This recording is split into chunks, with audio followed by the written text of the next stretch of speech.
Pernah kepikiran nggak sih apa isinya laporan keuangan perusahaan gede itu? Nah, hari ini kita bakal jadi detektif. Kita akan bedah bareng-bareng laporan tahunan dari Multipolar TBK, lembar demi lembar buat ngungkapin cerita di balik angka-angkanya. Pertanyaannya simpel aja sih. Gimana caranya kita tahu satu perusahaan itu beneran sehat atau enggak? Tapi jawabannya tuh nggak cuma soal penjualan yang gede atau kantor yang mewah. Nah, dalam beberapa menit ke depan, yuk kita coba cari jawabannya bareng-bareng.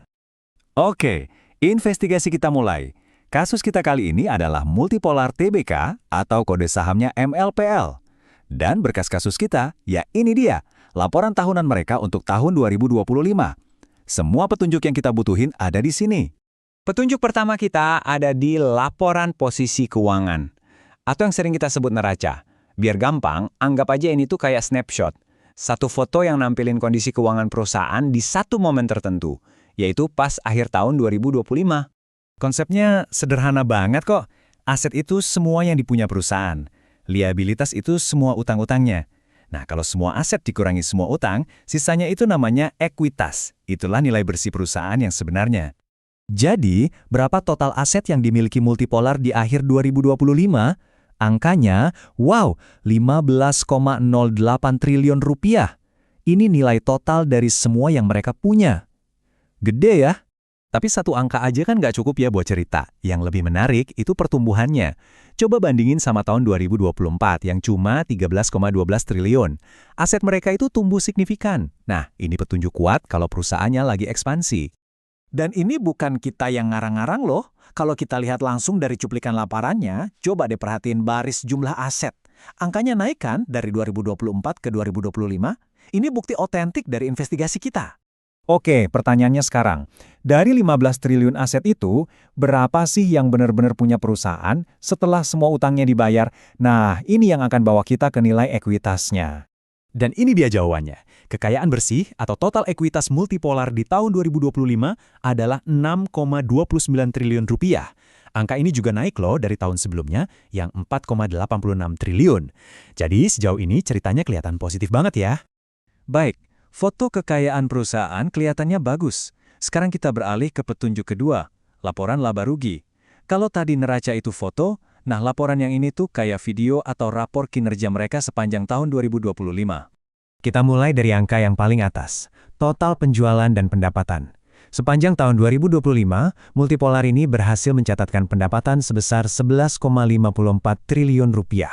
Kalau kita bandingin sama tahun sebelumnya, angkanya cukup stabil, malah ada kenaikan dikit. Ini nunjukin kalau bisnis utama mereka itu jalannya konsisten. Nah, di sini nih ceritanya jadi seru. Dengan penjualan yang stabil, logikanya laba atau untungnya juga stabil dong, ya kan? Tapi apa benar begitu? Yuk kita lihat. Dan ini dia plot twist dalam investigasi kita.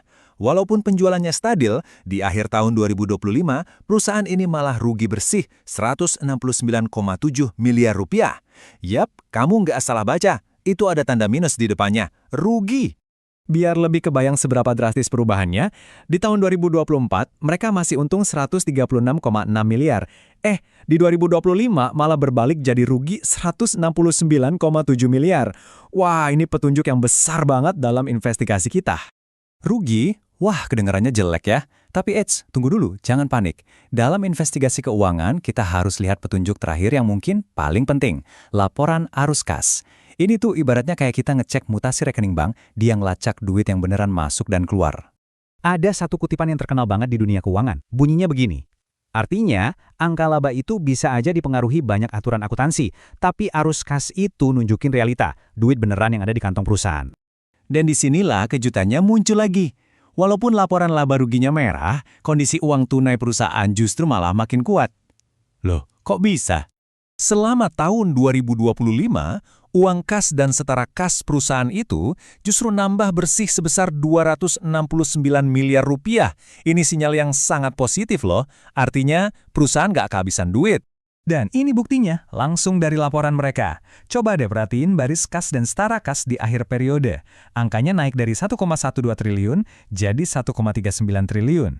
Jadi meskipun di atas kertas rugi, kantong uang tunai perusahaan malah jadi lebih tebal. Oke, semua petunjuk udah kita kumpulin. Neraca, laba rugi, dan arus kas. Sekarang waktunya kita sebagai detektif keuangan buat nyatuin semua kepingan puzzle ini dan narik kesimpulan. Jadi, inilah rapor akhir dari investigasi kita. Dari sisi pertumbuhan aset, hasilnya positif. Perusahaannya lagi berekspansi. Tapi, dari sisi profitabilitas, hasilnya negatif. Mereka lagi berjuang.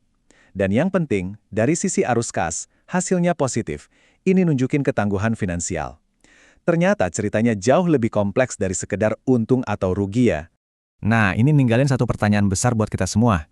Apa nih prioritas multipolar selanjutnya? Mau terus tancap gas buat tumbuh geda dengan ngorbanin keuntungan? Atau bakal ngerem sedikit buat fokus cetak laba lagi? Jawabannya bakal nentuin arah perusahaan ini ke depannya. Makasih banyak ya udah ikutin investigasi kita kali ini.